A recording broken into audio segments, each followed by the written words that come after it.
everybody, and welcome back to Messy Vegan Baker. Wow, I forgot what I said. Hey everybody, welcome back to Messy Vegan Baker. I'm Christina, and Happy New Year! Yay! Let's hope 2020 goes slightly better. I hope you guys had a good time. I hope you relaxed and got to kind of recuperate from last year, and I'm excited to be back. We are going to be starting a new series. I'm very excited about this. So I got this idea from my sister. Shout out to Kari-ng for books. I will have her link to her YouTube channel down below because she has a lot of really good book recommendations. She is a huge book nerd and she has a lot of really awesome different books that she reads. So if you're looking for things to read in the new year, then go check her out. I thought it would be really good, especially starting the new year. And I feel like last year I had a lot of fun learning how to make different things and just kind of experimenting, but this year I want some answers, you know, like what's the best vegan egg? What's the best vegan milk to use or non-dairy milk? Like, I just want to know what's the best vegan butter? Also kind of like, what's the difference? You know, like, can I use them interchangeably? So for this series, we're going to go through and test as many vegan eggs as I can find, which there's a lot of them. So this series might be way longer than I thought it would be, but I'm excited. There's a lot of different things to bake, so we're gonna focus on cookies, and then once we get all the eggs and vegan butters, then we'll switch over to cakes and muffins and batters, and then we'll see from there. It might end there with, that was fun, let's actually bake other different things, or let's continue, so we'll see. If there's any vegan egg you are curious if it works, or like it's your favorite, or you've never gotten it to work, let me know in the comments down below because I'm really curious. So today we're going to be making vegan chocolate chip cookies. I've actually made these cookies before. I made them in my great grandma Olsen's cookies versus Jack Jack's cookies or Disney's. I will have that video linked up here somewhere. I think it's over there. Not important. So today we're going to just be doing 4 different eggs, and then I'll taste them and then freeze them, and then I'll just kind of keep going and seeing what the differences are / if there's one that's better. But from what I've experienced throughout the last year and just with this, they usually all act pretty similar. There's just some minute differences and sometimes it's just what you want. So that was a long intro, I apologize, but I needed to explain everything fully. Oh yeah, also happy Veganuary, yay! I'm participating in in an event, in a blog post event, that sounds accurate. And I will have another recipe that is really good in my blog post. So go check it out. I will have the link to that down below or just the link to my blog and then it'll be there. Depends on when everything comes out. I will have a lot of links to other people and a lot of their other recipes. So if you are newly vegan or if you're just curious and want different things, then I recommend go checking them out. I will show you how to make the cookie recipe once because cookies are all the same, and if you watched my 12 Days of Baking series, thank you. Hopefully you guys enjoyed it, and you kind of know the basics of how to make a cookie because they're basically all the same. If not all of them are the same, so at least I haven't come across a cookie that's different. But I will show you how to make all of the different eggs, and basically that's it, and then I'll come back and review them. So without further ado, let's get baking. If you're joining Veganuary, welcome, that's so exciting. I wish you luck. So I was talking to one of my cousins over Christmas and just being me, talking about veganism, saving the environment, hey. And we got onto the conversation of egg replacers and they didn't know what it meant. So I thought, why not explain that as well? And then, I don't know, just like try to give everyone information, you know? To go back to the basics, what is an egg replacer, you might be asking? If you have no idea, then I shall tell you. It essentially is anything that you use to replace an egg when baking or cooking. In this instance, it's baking. It can be a lot of things. So there's 4 of these. There's more in Mark Bittman's How to Make Everything. So if you're curious, you could buy his cookbook and look at that. And there's a lot of other ones too. So that's what an egg replacer is, essentially anything that can help bind and moisten and kind of form a structure, because that essentially is what eggs do in real life, or not real life. I also wanted to mention, these are all going to be more plant-based egg replacers and ones that you might have at your house. I mean, I didn't have chia seeds or ground flax seeds until I went vegan, but they're fairly cheap. I will at some point hopefully get to do commercial egg replacers, I guess. I just didn't want to use them the same, like comparing each other, because I don't know, I feel like that's not fair, you know? These are just plants and plants that grow and they just happen to help, you know? And the other ones are like manufactured to do more of what eggs do. So the eggs we're going to do today are banana with baking powder, pumpkin puree, ground flaxseed, and chia seeds. Eggs, whatever. I have not used chia seeds before, but I have used everything else and had really good successes with them. For the eggs, we'll do that first and then I'll tell you how to make the cookies. Also, if you want to make them, I will have the blog post linked down below, which I do believe I already said. Just so you know, this recipe, the full recipe calls for 2 eggs. However, I am halving the recipe because otherwise that is a lot of cookies. So I am telling you how to make 1 egg, so obviously if you need 2, just double it. For the banana, you're going to take about a half of a banana, maybe a little bit less. You can do frozen or non-frozen. Just make sure it's ripe and really soft. And you're gonna mash that up as well as you can. You can stick it in a blender if you want to.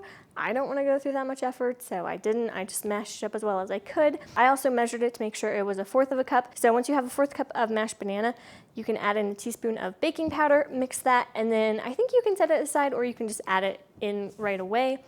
So that one you don't have to make ahead of time if you don't want to. For the pumpkin puree, mine was frozen so I had to de-thaw it. Otherwise that one's really easy. You just take a 1/4 cup of pumpkin puree and stick it in there.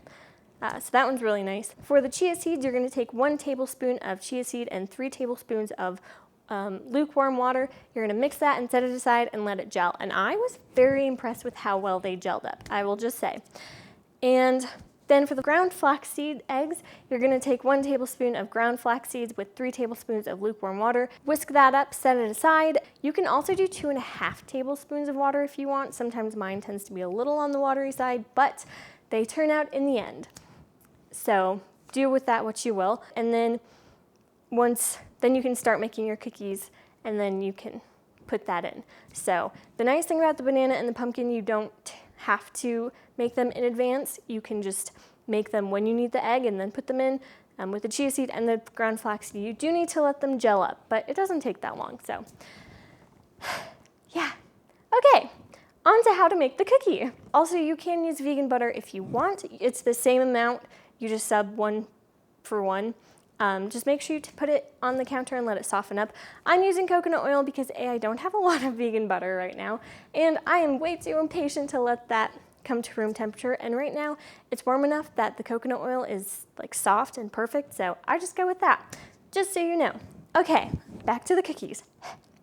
So you're going to put in the coconut oil. I like to start mixing it just to kind of get it softer, and it just makes the creaming process with the sugars a lot easier. You don't have to. So put the coconut oil in, mix it if you want, and then add in the granulated sugar, the brown sugar.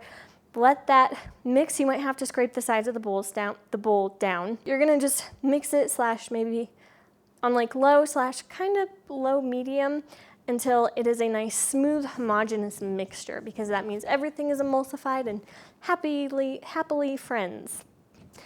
And then you are going to add in the vanilla and the vegan egg, and then you're going to, I always put this on fairly high, like medium speed, just because I find that helps to get the air incorporated, and it really helps make it a homogeneous mixture. What am I trying to say? Once that's well incorporated and it's smooth and it looks like a nice homogeneous mixture, then you can stop the mixer, add in your dry ingredients, so the flour, salt, baking powder, and baking soda, into the mixer, and then on mix, or the lowest setting you have, mix it, because you don't want to overwork the flour. And then once that's halfway combined / mostly, then you can add in your chocolate chips, add however many your heart desires, and then mix that until just combined.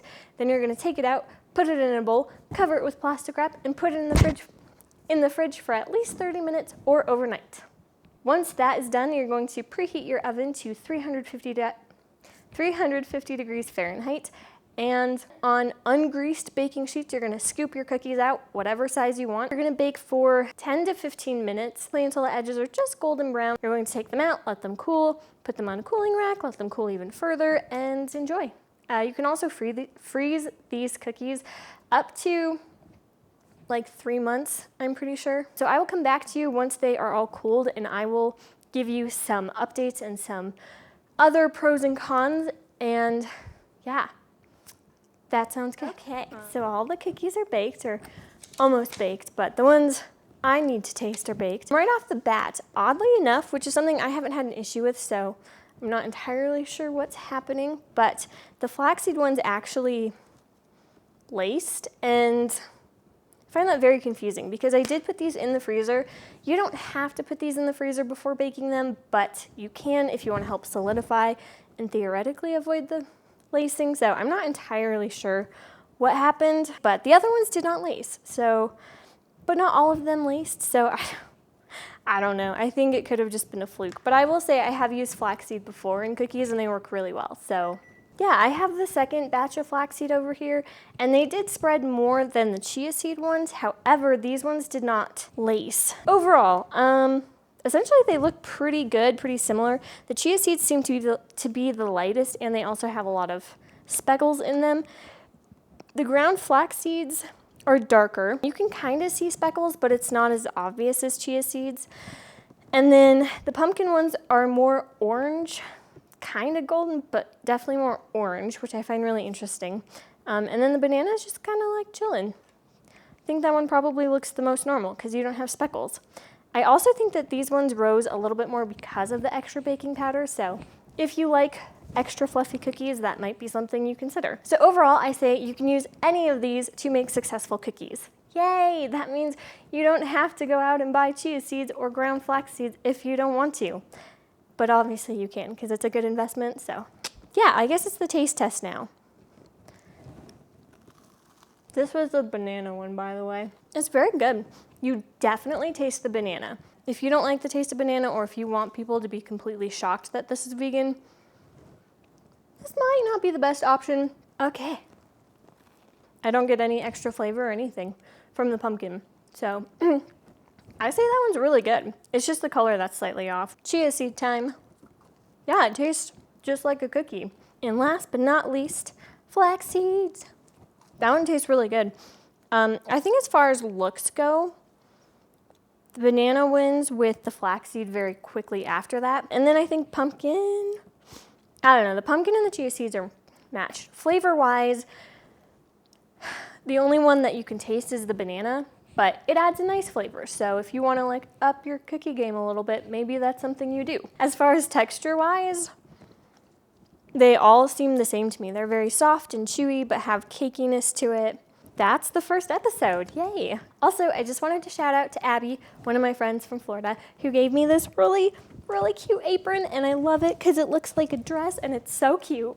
And my sister also gave me a lot of really gorgeous new aprons, which you will see in a video once I get that one up. So I'll be wearing those ones as well. So I have a lot of new aprons that you guys get to see. So that's exciting. So thanks, Abby, if you're watching this. I really appreciate it and I love this. Thank you. Also, a cool thing that I got for Christmas, I got a lot of cool things, but one of my favorites, my sister gave me this spatula, which you can always use as a baker, and it says Messy Vegan Baker on it. And I love it so much. Who's the professional now? So thank you for watching. If you are new here, you know what to do. The like, subscribe, comment if you want of any other egg replacers you want me to try. Also, if you're a regular, hi, welcome back. Thank you for watching. I really appreciate it. And that's it. So I hope you guys learned something and or were entertained. I hope these next few videos will be very informative for everyone, myself included. And I will see all of you lovely humans next time. Bye. I was gonna say something and I totally forgot. I should have started. Oh, sorry, editing. Then we'll go back to what I was saying. So for the banana, da-da-da-da. Now that I've made so many cookies from 12 days of baking, I don't even need to look at recipes anymore. I mean, I should, and I do double check. I'm making this recipe. I'm in charge. Reminds me of the Aristocats. I'm in charge. I'm the leader. I'll make the call. Or whatever he says. Yeah. No? Okay. Goodbye. Sorry, editing me. Not looking forward to editing. All of that gets to go to the beginning. Sorry.